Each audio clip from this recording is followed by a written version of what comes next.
Hi everyone, welcome to episode 115 of the XS Noize Podcast. I'm Mark Millar. Thanks for listening. In this episode, I speak to Tor Maurice, also known as Billy Nomates, about her fantastic new album, CACTI. If you missed the previous episode, I spoke to Black Star Riders frontman Ricky Warwick about their new album, Wrong Side of Paradise. Scott's told me he's been leaving it ever since the first album. Scott's like, hey, bud, I think this is it for me. And I'm like, no, it's not. Come on. You love it now. So I knew the day was going to come, because Scott's a bit older than we are. And, he doesn't need to get on a tour bus for 6-7 weeks and, go around Europe anymore. And I totally respect that. So I'd known for a while before we made it public, that he was going to sort of step aside. But the thing with Black Star Riders, nobody's been through it. Everybody's left. The door's open for anybody to come back in anytime they want. And I'm very proud of that fact. And the fact that obviously Scott's joined us for these 10th anniversary shows just shows you that, he'll dip in and out. That door's always open for Scott. And yeah, he wasn't on the record. No problem. But, I think going forwards, I'll never rule out working with Scott because I love him. I'm so close to him. He's such a good mate of mine. And totally respect his reasoning. And he was very, very adamant that the band keep going too. He was very, please don't stop. You got to keep going. So it's all good. So check it out. And if you like the podcast, please subscribe on your favourite listening platform. Give us a rating and leave a comment. It helps us more than you know. If you want up-to-date music news, album reviews and interviews, then check out our main website at accessnoize.com. You can also follow us on Twitter, Facebook and Instagram. Search for the tag at XS Noize Music. Here's XS Noize writer Daniel Lynch with a taste of what's been on the website this week.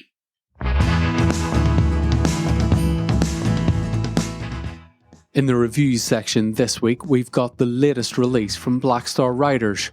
Wrong Side of Paradise is the band's 5th album, 10 years after their first, and has everything fans will expect from the outfit that was once touring as Thin Lizzy.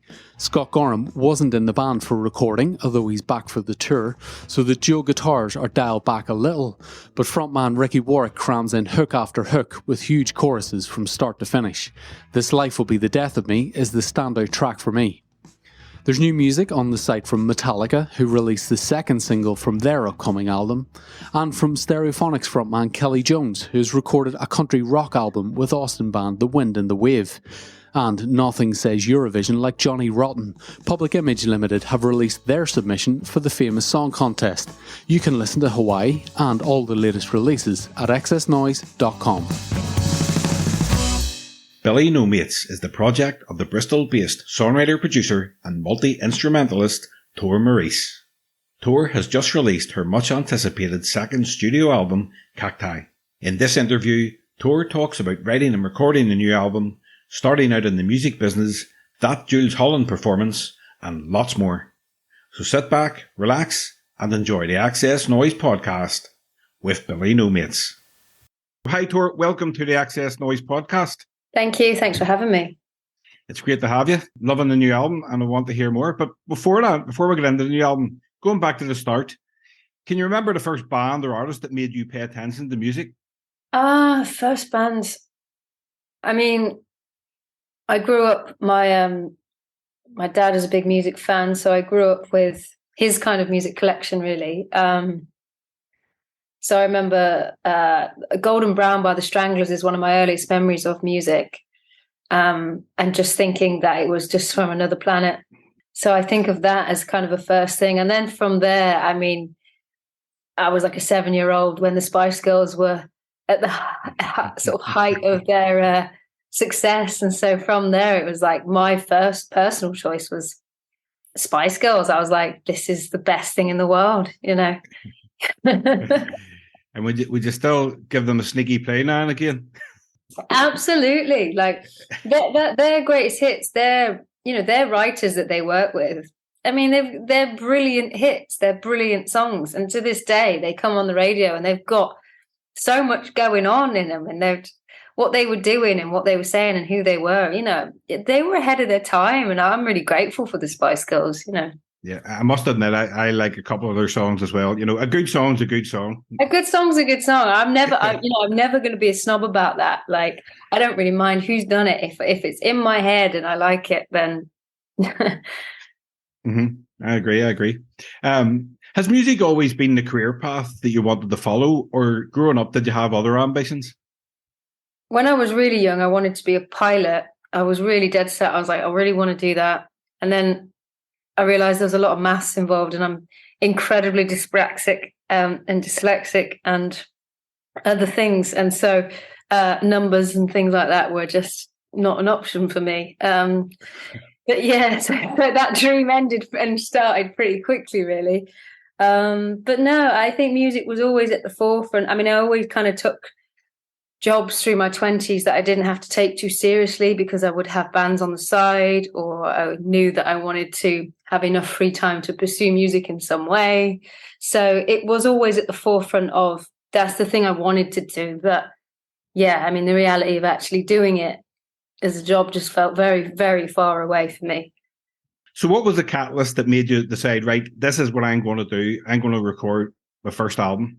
I think I'd just gotten to a place where I didn't do music for a while in my 20s. I sort of got to my mid-20s and was just really fed up with, I was in different bands and I'd been part of different projects, and I was just really fed up of it not working. Like, I was just genuinely like, all my money goes on these rehearsals. It never goes anywhere. Everyone falls out. Organizing everything is just... And that was always, and that would be your spare time. So then you go back to work on Monday morning and you just think, what is this for? I don't get any joy out of it. So I left it alone for a good, maybe 4 or 5 years through the end of my 20s to 30s. I just thought, I'm just not going to bother. And then sort of life changed a bit. End of a relationship, end of a job, end of an era, sort of end of my 20s, and very depressed, in all honesty. Like, went through a really bad series of depressions, and just somebody recommended, someone was like, look, do creative things in your day, you know, it's the best way out of it, you know, it'll offer you, it doesn't matter what it is, it doesn't have to be music, doesn't, you know, just do something creative.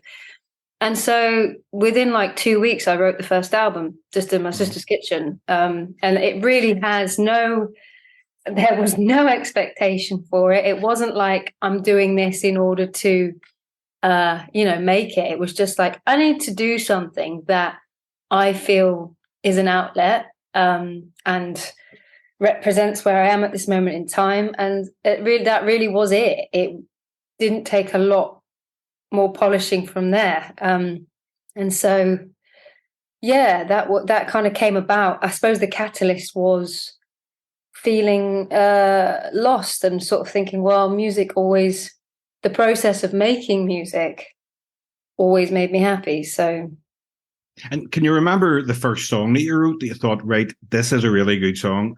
I know enough about music to know that this is a great song. You know, like I have total imposter syndrome, so I'm not sure that I'll ever think that. But I think Modern Heart was the first thing that I wrote. If I think back to an old hard drive where it was all the first stuff that I did, Billy Nomates, Modern Heart was the first thing, the first bass line and the first song that I finished and completed. And I didn't have to write any of the lyrics down because I remembered them. And I didn't have to make any notes because I knew how it went. And I suppose I kind of thought, well, I remembered everything about that. And when I finished sort of doing a very basic mix of it, I still wanted to listen to it. So I took that as a good sign. Yeah, it's a great song. It's absolutely a great song. But where did Billy Nomates come from? Because Tor Maurice is a perfectly good name for a solo artist. Yeah, I think, just operating solo and sort of honestly sort of being like a bit of an outsider through my whole life, really. It just felt like it suited it. And I'm not sure that I had the guts to exist as Tor as an artist as well as a human being. I felt like it was enough to be Tor as a human being, let alone, put that out. I needed a bit of armor, I thought it, even at that base level, even when it's like 50 people listening to it on Bandcamp, I still knew that I wanted a degree of separation because there's a license that comes with sort of, for me, there's like a license that comes with an artist name and an artist. It's just that, like I say, it's that armor, it's that thing, it's that you can lean into the extremes of things. And Tor's a very naturally introverted person and would never want to sort of seek that much disruption. Whereas with Billy Nomates, it's kind of all about sort of disarming certain preconceptions and all the rest of it. So, yeah. My first introduction to Billy Nomates was when you teamed up with Sleaford Mods for the excellent track Working Mindy. Big fan of Sleaford Mods. So how did you get involved to work with Jason and Andrew? So I was just making music by myself. I'd done my debut and I just self-released it, and I was just using Instagram to make music and make short videos. I was just doing it all while I was at work and, just making stuff. And I went to one of their shows and got in contact with Andrew, and Andrew liked what I was doing and sent a few messages back and forth. And and then from there, I had a conversation with Claire Williamson, who was their manager, who now manages me. She was just like, "What are you doing with this work?" And I remember, I still vividly remember her calling it my body of work, because to me, I was like, "What, you mean just this dossing around that I do?" Like it was the first time I considered it as like, "What do you mean work?" Like, and I was like, "Well, I'm not really doing anything. I'm just doing it, And so then I had conversations, and then next thing I knew, I was introduced to Jeff Barrow, put the first album on the Invada. And then it was a conversation we just had. Jason sent the track over one morning. And I remember I got it up. There was no one. I was in a shared house at the time, and there was no one around. So I just blasted it in the kitchen. I had some terrible speakers. One half was broken, so I had to like hold it at a funny angle. And I remember sort of holding the speaker at a funny angle, listening to More Mindy. And he had a vague idea for it, and I just sent him the first thing that I did, which looking back, was a good idea, because normally the first thing, I don't know, I was just so eager to get back to him that I was like, let's just send whatever comes out, just send it. And then that was the track. And then the next thing I knew, it was like, well, that's kind of history now. Yeah, it's a brilliant song, and the video is brilliant as well. I really enjoy it. Oh, cool. But how did it feel? How did it feel when you started receiving widespread acclaim, critical acclaim for your debut album? Yeah, really odd, because, and I mean this in the least arrogant way possible, but really odd because it would change what it was in any way. Do you know what I mean? It's and I feel that way now about reviews in a way. It's like, well, it doesn't change what I've made, and it doesn't change what I've felt, and it doesn't change my experience, good or bad. And so there, to this day, there's an element of that, and there even was then, because it was funny. It's funny to sort of be part of the music industry now, because the heart of anything doesn't really change. I'm still that person that would stay up all night making a song for free because I just need to do it.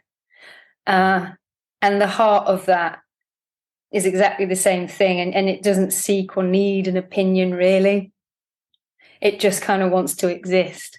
And I genuinely feel that it doesn't, it becomes a grey area, because of course I want people to hear it, and of course I want people to like it. Cannot get away from that.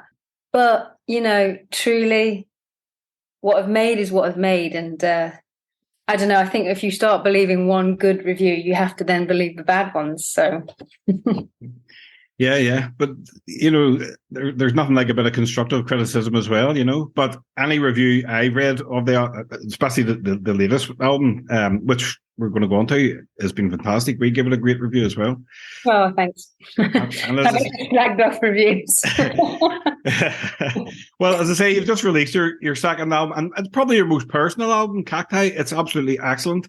So how does it feel that that's out in the world now? Yeah, I'm relieved it's out, to be honest. It's the first record I've put out that's not in a lockdown. So there's that. I'm relieved that it's out and it's on shelves and the world's not completely on its arse. I mean, sort of halfway there, isn't it? But,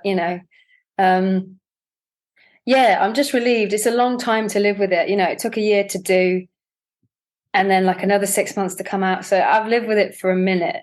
And it just the last 6 months, I've just forgotten about it. I knew it was something that was going to come in January, and like I didn't really look at it sort of till the week before it was out, and was like, I remember these songs. Like, I'm going to have to talk about them for months now. Yeah, well, this is it. So I do try and keep a distance because you know that that's coming, and so you're like, I'll have to fall back in love with everything good and accept all the bad about it. So a bit of distance is key, I think, like for me anyway.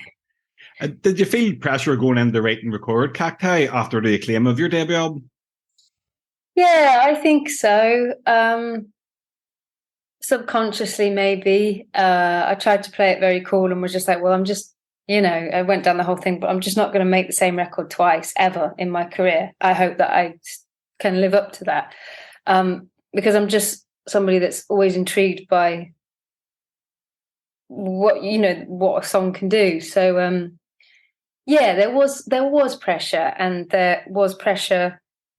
Invada, my record label, they had stood by me through the pandemic, and it was kind of like I always felt, they never said it, but I always felt there was a sense of now go write something great, and that's really tough, because once you're in that mindset, you're kind of fucked. You have to just write what you write. And if it's great, that's all for the good. But if it's just also kind of quite good in what you've written, that's also good. And it's, it's a dangerous mindset to go in thinking you have to write something great every time, because, I don't know, I just start to look old. But I did read a quote in me that you said there's too much music in the world already, so everything I make has to count. So you're putting yourself under pressure straight away there.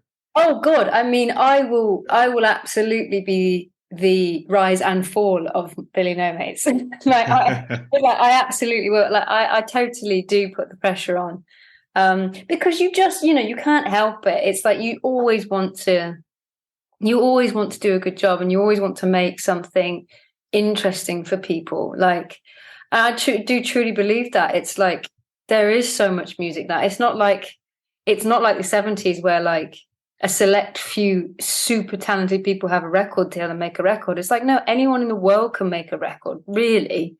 And so like why am I making it? What have I got to offer? What's my take on things? What hasn't hopefully necessarily been really approached before? I always try and think of it as like, what do I want to hear from a song that I just haven't heard? Like, what do I need to hear? And then I sort of try and create that, and hopefully it always lands somewhere okay. When you were writing Cacti, what came first, the music, melodies, or lyrical themes? What did you have first going into it? I knew I had the title like really early doors. I knew that Cacti was, I knew that it was a sort of environmentally and emotionally about survival of everything. And I just started looking at, for some reason, sometimes your psyche does this where you're just like, I just kept seeing cacti everywhere, in advertising, in art, in shops. And I was like, why do they just follow me? And to the point I was like, they follow me around. And so, I just kind of, I brought one for the studio because I was like, oh, there's no plants in here. I'll just put one in the studio. And then it sat on the piano for the longest time, and then it was just one day I was just like, right, it's cacti. Like all the signs are there. This album is called Cacti, and and then melody and words seem to inform each other. So I often write as a whole. Like my demos, if you were to ever hear, I throw everything at it at once, and what happens then is that rather than adding to stuff, a demo is just, I have to take things out, and then that becomes the song, because every melody and every hook, it's everything playing all at once. And yeah, they're always a bit of a mess like that, but it's because all the ideas sort of come because they inform each other, you know. Melody informs lyrics and lyrics inform melody. So yeah, it's just sort of everything happens normally like quite quickly and in the session as well. So I'll have to continue. I'm one of those people that works really intensely and then can't look at it for like 2 days. So like I'll start at like 1 PM and I'll go till like 3 AM and I'll burn off a demo, listen to it in the morning and then be like, right, I'm totally exhausted with you. I don't want to even look at you. If I pick you up in a week and I like you, then I'll make something of it, sort of thing. But so it's real intense and then totally cold. And do you think your songwriting using that method has developed more since the first album? Yeah, I hope so. You know, I hope that I continue to progress in some way as a songwriter. The more you do it, the more you learn. You know, the great thing about songwriting is, I think, you know, the industry is very ageist, especially towards women, but the songwriting process, it's one of the few things in life where I think it gets better with age. You know, I look forward to something that I would write in my 40s and 50s. And like what people, you know, like to me, that's really interesting because a song is just, you know, experience and life and thoughts around that. And hopefully the more that you have of that, the better. I mean, I listen to what I would write in my 20s and it's like, yeah, no wonder none of my bands work. No wonder nothing got. And thank God it didn't because, you know, it's just bullshit. It's all naive, terrible bullshit. I hadn't lived really. I hadn't really, you know, you think you know things and it's, you know, and the interesting stuff is when you've lived a little bit, you've had some failures, you've had some shit go down. And it's like, I don't know, the human in me, like I seek that in other artists' work, you know.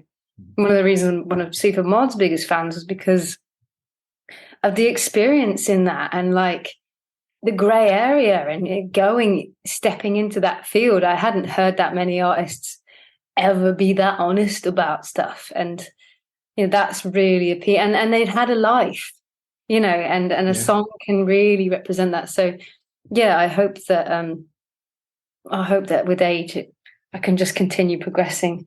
I don't know, maybe it's downhill from here, I don't know. Definitely not. There's so many brilliant songs on the album. Let's talk about some of them. The first track we heard from the album was Blue Bones. It's about celebrating life, and I love the line, death don't turn on me like it used to. Or sorry, wrong.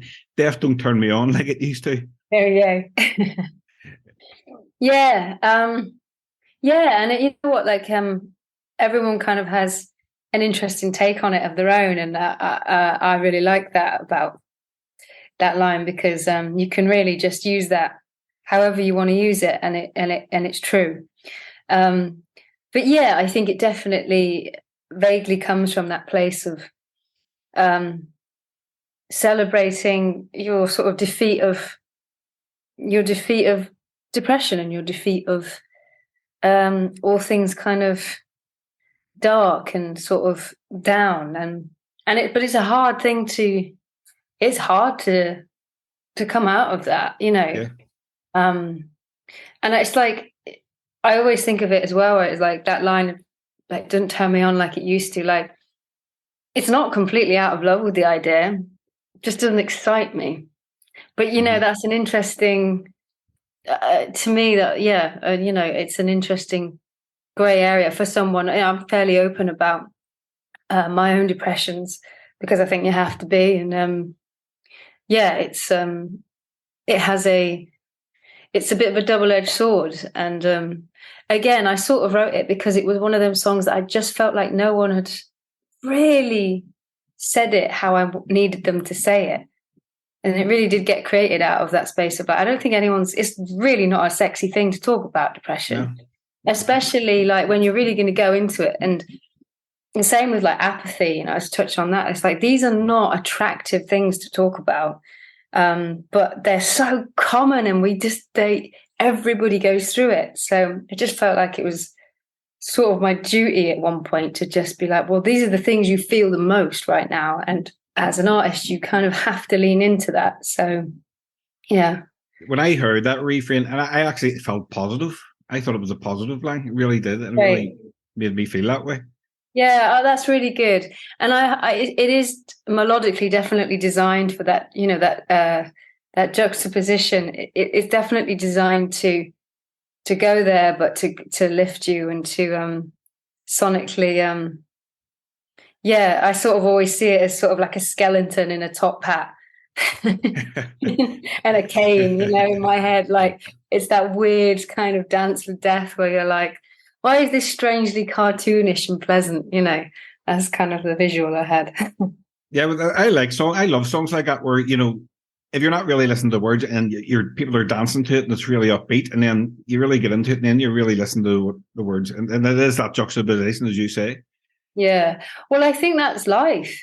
Like for me, it's like I don't like songs that are like too happy or upbeat or ones that are just really sad. It's like that life is this grey area. Life is this completely push and pull thing where it's never one thing. And I don't know, it feels like a human thing to create something that has, both things going on, Mm-hmm. My favourite song on the album is Balance Is Gone. It's a brilliant song, but your performance on Later with Jools Holland was amazing too. Oh, thanks. How much did you enjoy that? It was really good fun. I was terrified. I don't know if you can see it in my face, but I was absolutely terrified. It was a really good experience. I'd never done anything really like that before. I'd done a few live streams and I'd done bits with hand cameras, but I'd never really done anything that sort of big. And there's all these camera trains everywhere, and I was really just concentrating on not tripping over these trains and tripping over camera wires, but equally trying to lose myself in the moment, and this is my moment, and like give it all. Yeah, it was just really good fun, essentially, but like a stressful fun. It looked like you're really enjoying it. So you just didn't even think about what you were going to do. You just got lost in the music, basically. Yeah, I did try. I really did try. It's a very, very unnatural environment to do that in, but it's a long way to have come. It's a long way to have gone. It's happening. I just thought, well, give into it. No, it was brilliant. Really, really enjoyed it. Thanks. The album closer, Blackout Signal, has the line, if we're being honest with ourselves, I think a lot of us didn't really want things to return to normal after lockdown. And I could agree with this. I think a lot of people were too comfortable being at home with their families and being away from the 9-to-5 jobs and the daily grind. Is that what you meant by that? I think so. And it's, for everything that was like really scary and uncertain and crap about lockdown, I think that song is just sort of musing on the idea of, how terrifying it was for that to end, because we'd kind of just got comfortable and used to a different world, and capitalism had not stopped, but it had slowed down.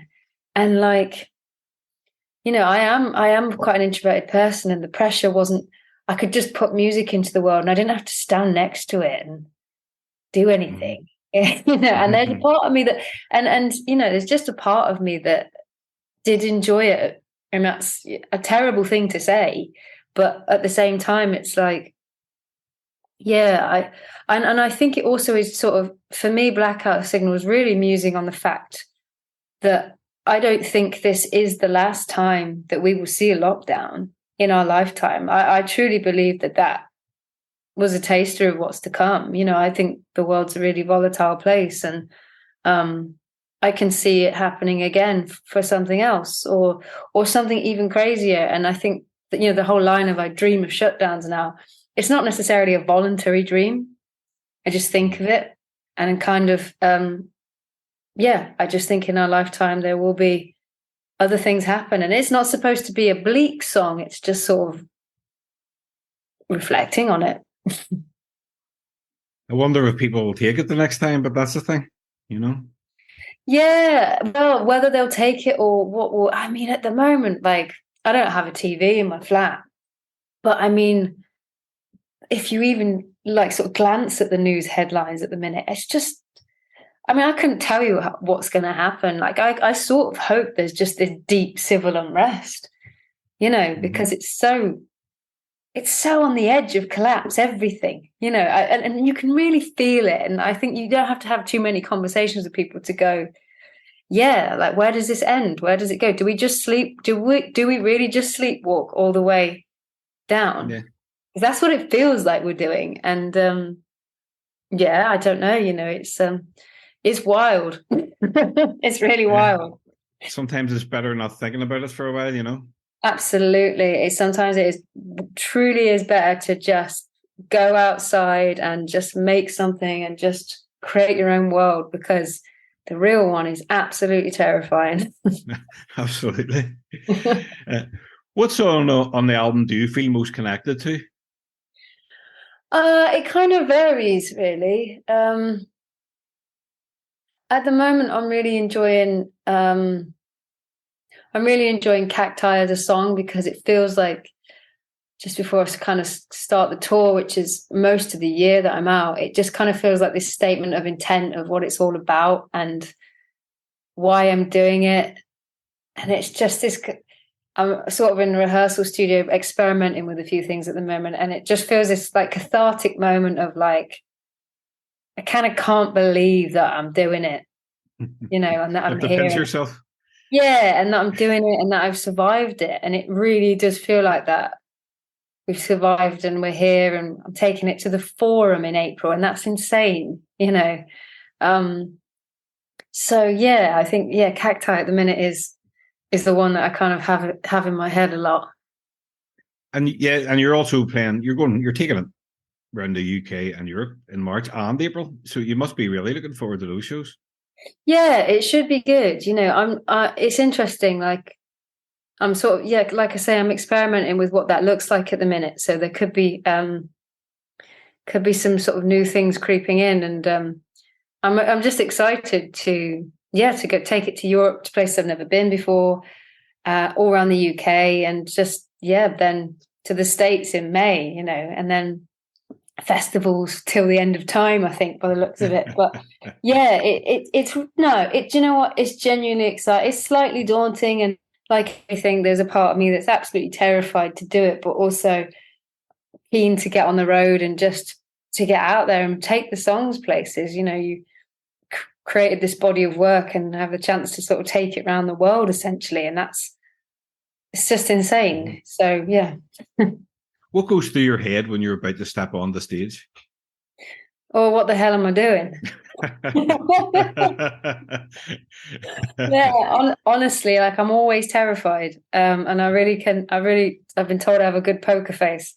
I'm always terrified, and it always feels like I'm just about to free fall for the next hour, because I don't really know how it's going to go. I try not to over rehearse certain things. You have to, but try not to over rehearse it, so that there's always this sense of chaos or sporadicness to it. And I and it's so, I don't know why I do it to myself, but I know it's good for the show, and I know it's good for part of, like, actually the sort of Billy Nomates ethos, I suppose. that's part of it. I think I'm just always that sort of 5 minutes before, and it's countdown, and you're at the back and you're all wired up and you're ready to go. It's just like, oh God, why have you done this? Like, what have you created? You wanted this, now you've got it, and you're going to have to deal with it. And it's just like all these things, yeah. And how do you wind down after a show? What do you do? How do you recharge? I try, and it sounds a bit miserable, but I try not to hang around too much after a show. I try and get out normally, because I'm drenched. And normally what I'd like to do is say thank you very much to everybody, hop in the car and get straight in a hot shower, because I feel like, it's just a nice thing to, I'm normally, there's not a dry element on me by the end of a show. Just a hot shower.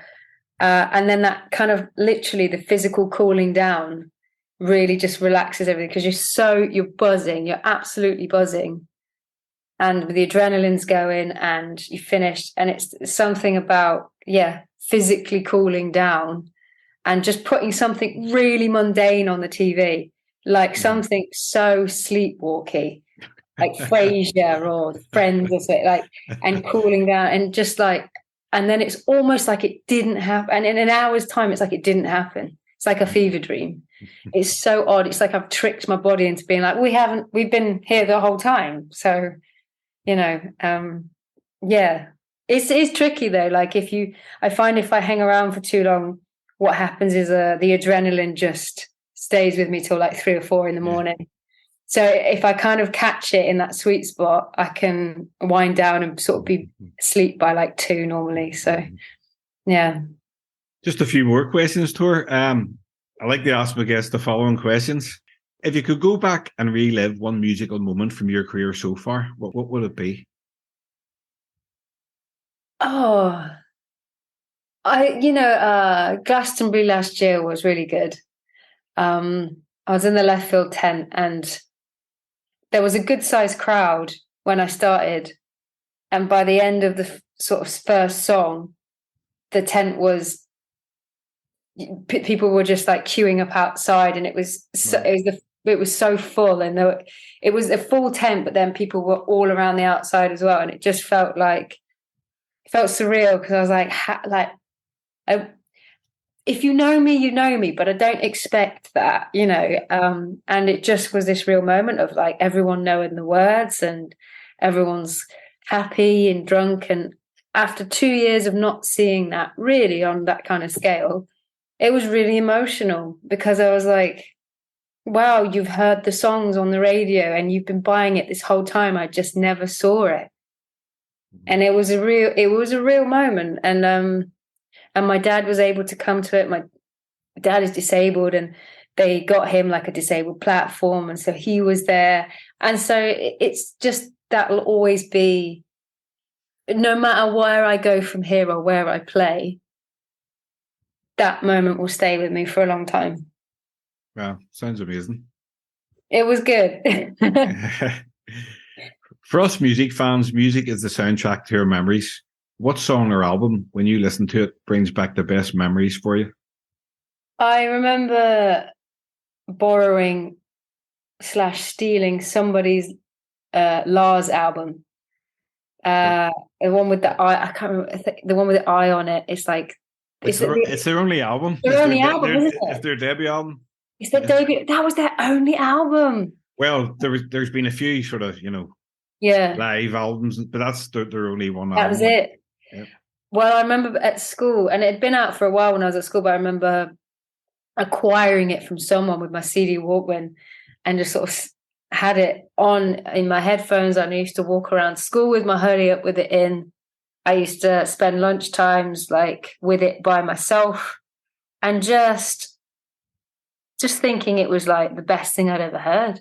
It was like, this is a different world, and it felt really intelligent, and I don't know, it just offered something completely new to anything I'd heard. And I kind of, it takes me back to being on the school field and sneaking it in a Walkman, and I didn't share it with anyone. I'm quite selfish like that. If I find music in a world and I want to disappear into it, like there's a part of me that's like, you don't know this exists, and that's the way it's going to stay. Because I just felt so comfortable in it. I wasn't someone that had social groups of friends. I was very bullied at school and very isolated in many ways, and music was always an escape. So to have a world that I felt that wasn't shared with anyone, they're all listening to, Biffy Clyro or whoever's big at that point.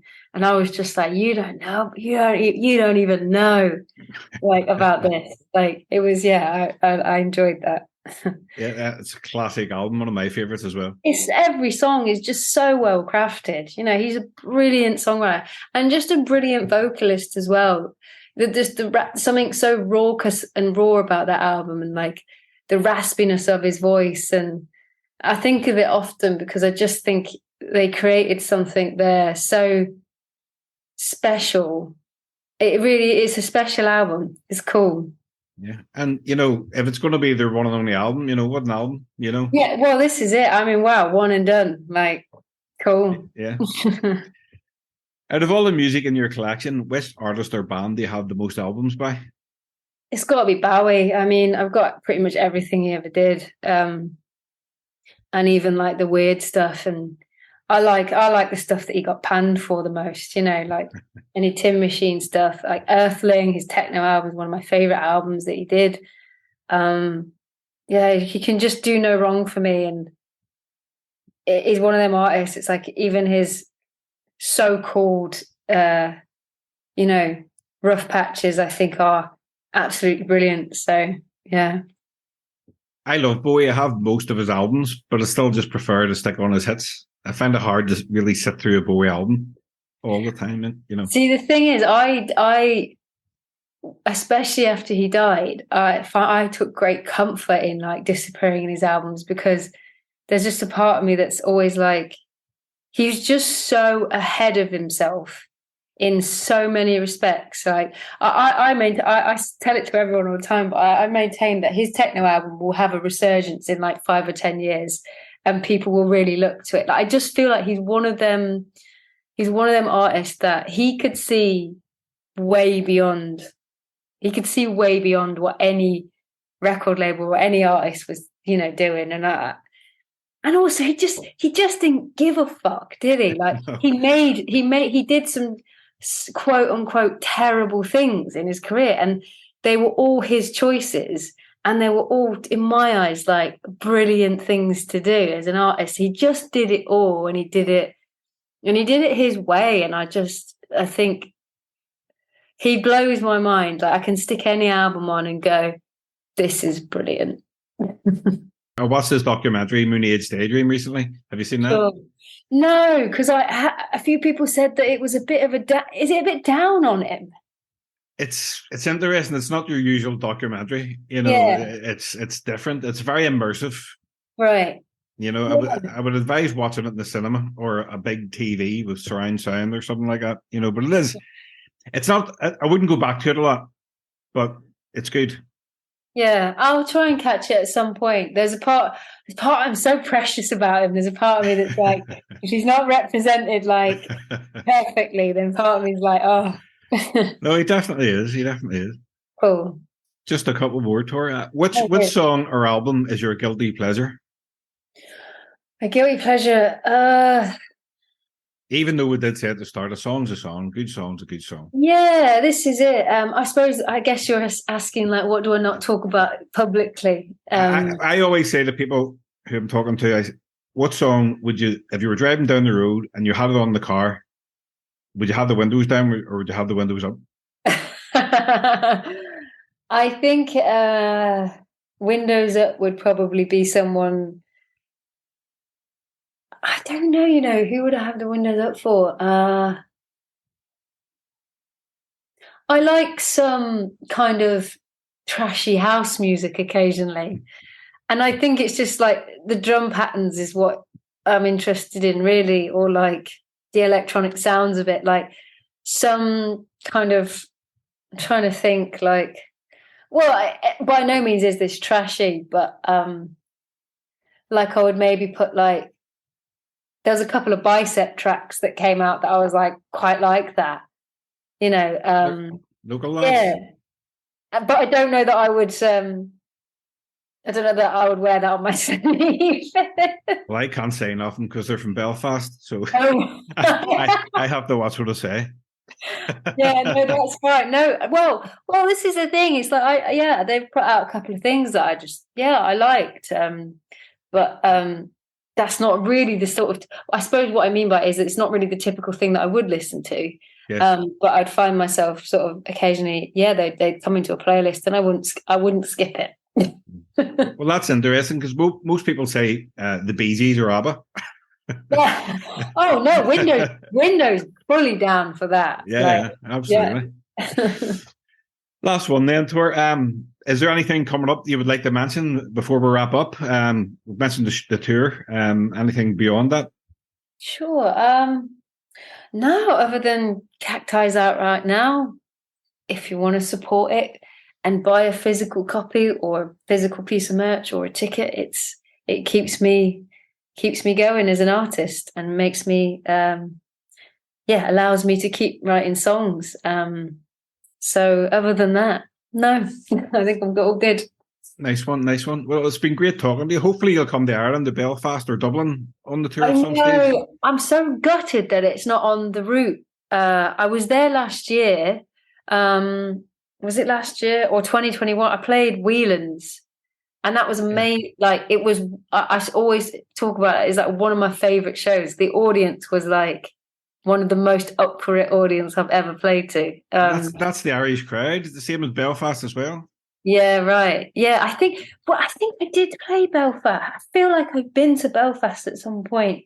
I can't remember where I played though. But yeah, we will be in Ireland at some point. We'll definitely we'll sort something out, because I know I've enraged a lot of Irish people by not having it on the tour map. But I think it's just all scheduling things. But we will definitely get something sorted at some point. Absolutely. I love Ireland. I absolutely love coming to Ireland. It's honestly like, I had such a good time in Dublin.